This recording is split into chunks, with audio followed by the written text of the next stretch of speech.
I think risk is the most important thing. The most important thing is understanding risk, recognizing risk, and managing risk. I think that it's the ability to manage risk that separates the excellent investor from the rest. It's not hard to make money. That's especially true when the market goes up, and the market goes up 7 or 8 years out of every 10 or more.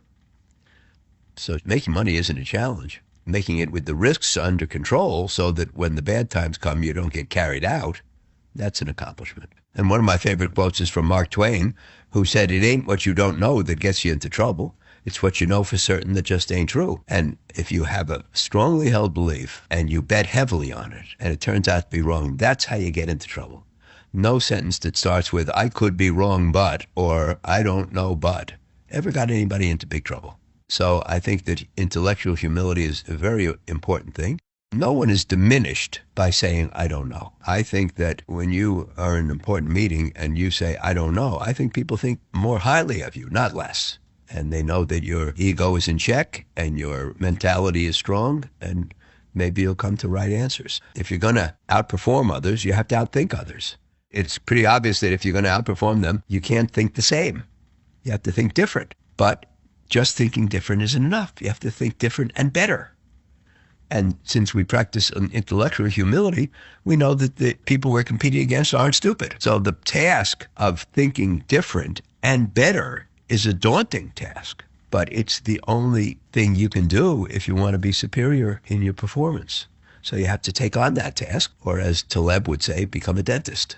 I've been thinking lately about what is the decision, what is the error that investors commit the most often and in the biggest way with the most detrimental effect.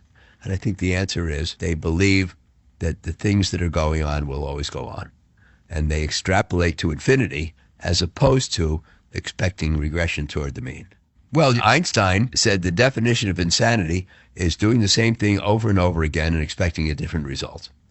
But I said that another definition of insanity is doing the same thing in a new environment and expecting the same result. And one thing we should know as investor is that the environment in which you act will determine the success of your actions. That's a fancy way of saying that if you buy when prices are low, you'll probably make money. But if you buy when prices are high, you'll have a more difficult time doing so. And I wrote a memo once called "It Is What It Is."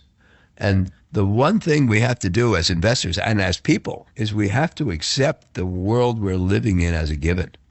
And the investor can't say, "I don't like today's environment because everybody is sanguine, which means there are no bargains. I want bargains." Well, you can't demand a different environment. It is what it is.